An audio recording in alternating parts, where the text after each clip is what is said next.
Hello student.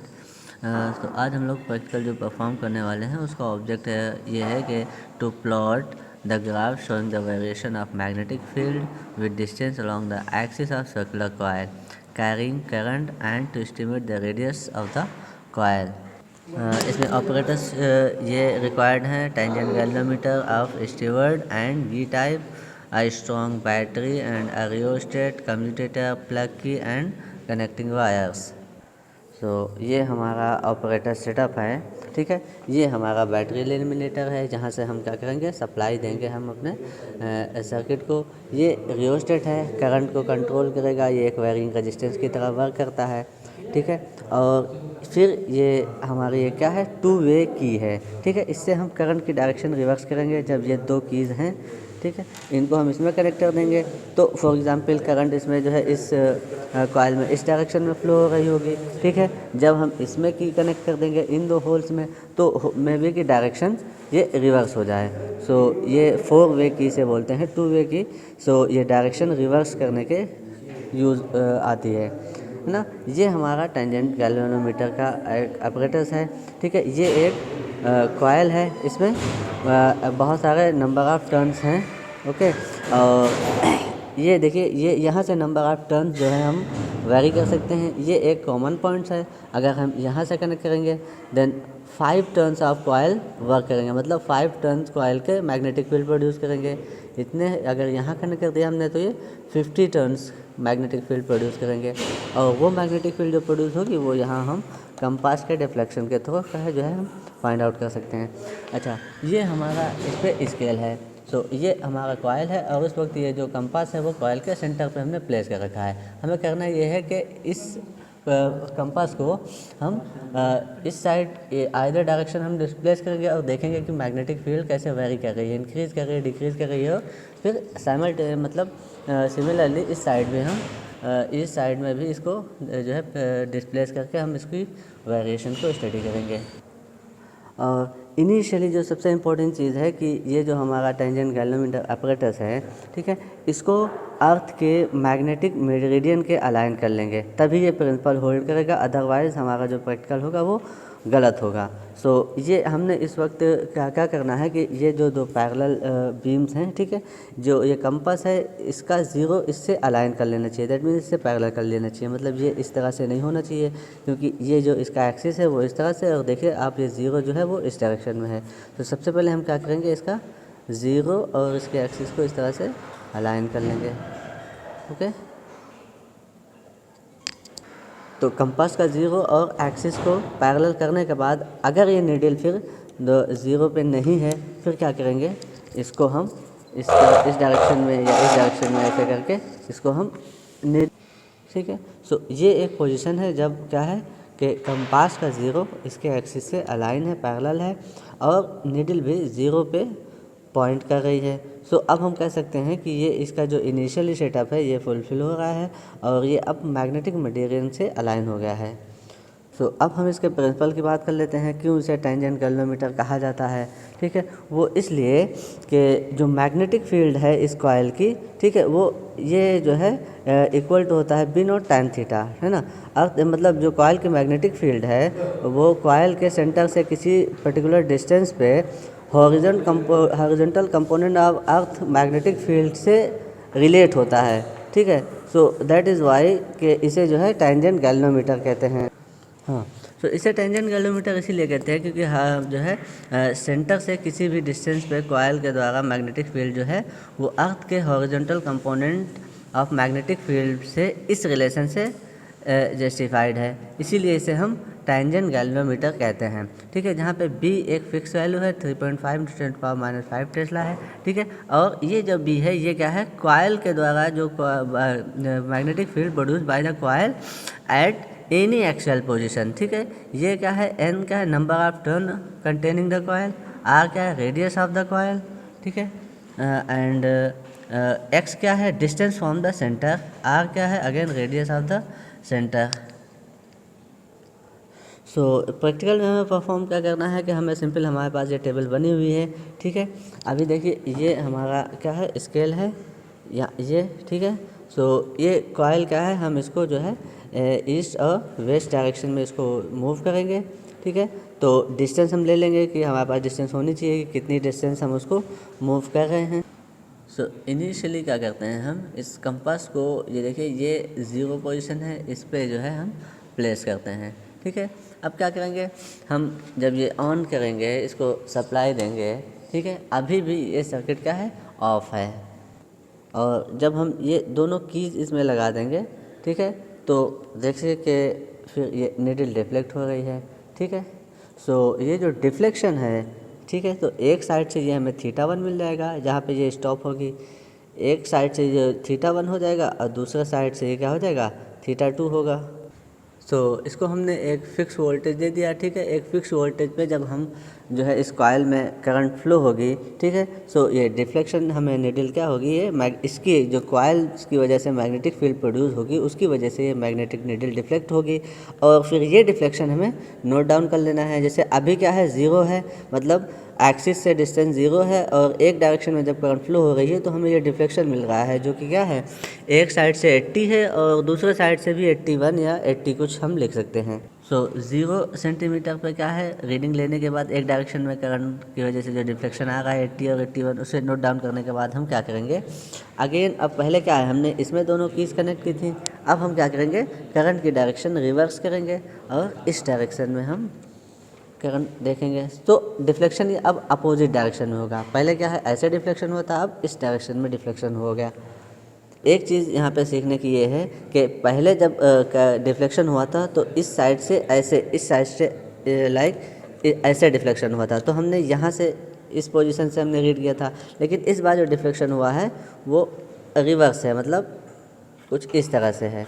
सो हम इसको जो है यहाँ से इस डायरेक्शन से पढ़ेंगे। तो अभी ये जो है ये है कुछ 75 और इधर भी 76 या 75 है। सो ये रिवर्स डायरेक्शन में रीडिंग्स हैं 0 सेंटीमीटर पे। इस तरह से हम ये रीडिंग नोट डाउन कर लेंगे। रिवर्स करंट में क्या है 75 और 76। तो इस तरह से ये देखिए एक रीडिंग हमारी कंप्लीट हो गई है। ठीक है, ये क्या है deflection on east arm. That means क्या है कि अभी क्या है हमारा ये कंपास 0 पे है। अब क्या करेंगे इस कंपास को हम ईस्ट आर्म पे स्लाइड करेंगे, मतलब अभी 0 पे है, हो सकता है हम 2 सेंटीमीटर पे यहाँ पे या फिर 5 सेंटीमीटर यहाँ पे प्लेस कर लें, फिर डिफ्लेक्शन देखें, फिर कहीं और कर लें 8 सेंटीमीटर 10 सेंटीमीटर। तो इस तरह से हम ईस्ट आर्म पे स्लाइड करते चले जाएंगे और यहाँ पे हम इस कॉलम में 8-10 वैल्यूज़ ले लेंगे, 8-10 रीडिंग ले लेंगे। ऐसे ही करना है कि करंट पहले इसमें इन दो जो है होल्स में हम कीज लगाएंगे, फिर इन 2 होल्स में कीज लगाएंगे और θ1 θ2 θ3 और θ4 नोट कर लेंगे। सो एक साइड की ये हमारी टेबल कंप्लीट हो जाएगी। सो अगेन इस पोर्शन में क्या करेंगे हम कि इस पोर्शन में सेंटर से हम क्या करेंगे वेस्ट डायरेक्शन में ये हम अपना कंपास मूव कराएंगे, सो दैट कि इसका जो मैग्नेटिक फील्ड का वेरिएशन है उससे तो उसको वो हम नोट कर सकें, और θ1 θ2 θ3 θ4 नोट करेंगे टेबल में अपने, जो हमारा वेस्ट आर्म पे जो डिफ्लेक्शन है। हाँ, सो सेंटर पे हम मतलब डिफ्लेक्शन लेने के बाद क्या करेंगे, ये जो मैग्नेटिक कंपास है हम इसको डिप्लेस करेंगे अपने ईस्ट आर्म पे, और 2 सेंटीमीटर की डिस्टेंस पे हम इसको प्लेस करेंगे। ये 1 सेंटीमीटर हो गया और ये जो है ये हमारा 2 सेंटीमीटर पे आ गया। ठीक है, सो अगेन हम क्या करेंगे सेम प्रोसीजर रिपीट करेंगे और θ1 θ2 θ3 और θ4 की वैल्यू हम नोट कर लेंगे। ओके, तो इसको हमने क्या है मूव करा के इसको ईस्ट आर्म पे 2 सेंटीमीटर पे हम रख दिया है। अब हम इसमें करंट फ्लो कराएंगे तो ये हमें डिफ्लेक्शन मिलेगा। ठीक है, इस डिफ्लेक्शन को हम नोट करेंगे। अच्छा, ये ध्यान रखना है कि पहले जो 0 पे जो था सेंटर पे तब जो डिफ्लेक्शन आया था यहाँ पे उससे कुछ कम डिफ्लेक्शन हमें मिलना चाहिए। सो आप देख पा रहे होंगे कि ये डिफ्लेक्शन क्या है, एक साइड तो 80 है और एक साइड क्या है ये 78 है। सो इसको हम नोट कर लेंगे अगेन, जैसे हमने पिछली रीडिंग नोट की थी। अब क्या करेंगे, अब हम करंट की डायरेक्शन अगेन रिवर्स करेंगे। ठीक है, सो अगेन ये जब स्टॉप हो जाएगी नीडल तो हम डिफ्लेक्शन इसका नोट कर लेंगे। तो इसका डिफ्लेक्शन ये देख लीजिए, ये क्या है इसे 75 है और इस साइड से क्या है हमें 74 एटलीस्ट ये हमें मिल पा रहा है। तो इसको हम अगेन नोट कर लेंगे। तो इस तरह से हम टेबल में नोट कर लेंगे और ये जो 2 सेंटीमीटर हमने डिस्टेंस ली है इसको यहाँ पे नोट कर लेंगे। अब ऐसे ही हम यहाँ पे कोई भी डिस्टेंस ले सकते हैं, लेकिन आसानी के लिए हम क्या कर लेंगे, 4 सेंटीमीटर, 6 सेंटीमीटर, 8 सेंटीमीटर ये पहले से हम फिक्स कर लेंगे। और यहाँ पे हमारा स्केल है ही है तो उसको, ये कंपास को हम उसी डिस्टेंस पे ही प्लेस करते जाएंगे 1 बाय 1। सो इस तरह से आप अलग अलग डिस्टेंसेस पे क्या करेंगे, θ1, θ2, θ3 एंड θ4 की वैल्यू ले लेंगे। अच्छा, यहाँ पे हमने क्या है, ये डिस्टेंस को यूनिफॉर्मली वेरी किया है। यहाँ पे लास्ट में देखें तो 22 से हम सीधे 25 चले गए हैं। तो यहाँ कुछ फिक्स नहीं कर सकते हैं, आप कोई भी ले सकते हैं। 2 के बाद आप 8 सेंटीमीटर ले सकते थे, या 2 के बाद आप 5 सेंटीमीटर ले सकते थे। ठीक है, सो ये क्या है, ये deflection on the east arm, मतलब हम, ये हमारा 0 पॉइंट था, इससे हम इस डायरेक्शन में यहाँ पे कंपास को ट्रैवल किया था। अब क्या करेंगे, अगेन हम 0 से क्या करेंगे, अब इस वेस्ट डायरेक्शन में हम ट्रैवल करेंगे। सो इसी तरह से ये हमारी डिफ्लेक्शन ऑन वेस्ट आर्म की टेबल कंप्लीट होगी इस तरह से। तो हमने क्या है, अब वेस्ट आर्म पे हमने 2 सेंटीमीटर पे इसको प्लेस किया है कंपास को। ये आप देख नहीं पाएंगे अभी, शायद देख पा रहे हो। ये 2 मार्क्स आप यहाँ फिजिकली खुद करेंगे तो आप ये आइडेंटिफाई कर पाएंगे, क्योंकि यहाँ पे क्या मार्किंग क्या है, 0, 5, 10 है। सो 2 सेंटीमीटर का मार्क्स यहाँ खुद देखना पड़ेगा। सो इसमें जो डिफ्लेक्शन है वो हम फिर पहले वाले की तरह नोट करते चले जाएंगे। सो देखिए, हमें एक ऑब्जेक्ट और है कि हमें इस जो कॉइल है इसकी रेडियस भी कैलकुलेट करना है। सो जो रेडियस कैलकुलेट करने के लिए हमें इसमें जो करंट फ्लो हो रही है उसे फाइंड आउट करना है। सो हम करंट फाइंड आउट कर रहे हैं। देखिए, ये हमारा क्या है, सप्लाई का, देखिए ये हमारा नेगेटिव है सप्लाई का, और ये रियोस्टेट नेगेटिव है सप्लाई का। ये रियोस्टेट के थ्रू इससे, और फिर इस रियोस्टेट के थ्रू ये हमारा की पे आ रहा है, और फिर ये की यहाँ से कनेक्टेड है। सो इस टर्मिनल से ये यहाँ पे कॉइल में आ रहा है, ये कॉइल का एक टर्न है, और फिर ये उसका दूसरा साइड है, यहाँ से आ रहा है। इसको हमने क्या किया है, मल्टीमीटर के एक साइड से कनेक्ट कर दिया है, और मल्टीमीटर का ये दूसरा एंड जब हम इस पर जो है टच कर रहे हैं इस पर, तो देखिए ये हमारी 0.3, और ये देखिए ये सर्किट कंप्लीट हो गया। तो अब ये डिफ्लेक्शन भी दे रहा है। अगर हम इसको ऐसे रिमूव कर दें तो ये अगेन 0 पे पहुंच जाएगी नीडल। तो जैसे ही हम इस पर टच करेंगे तो सर्किट कंप्लीट होगा। और यहाँ पे देखिए ये 0.3 एम्पियर, ये देखिए ये एम्पियर पे है इसकी नॉब। तो 0.3 एम्पियर ये करंट फ्लो हो रही है अभी इस वक्त सर्किट में। सो ये 0.3 एम्पियर करंट हमारे फॉर्मूले में यूज़ होगी। इसको आप नोट कर लीजिए टेबल के ऊपर।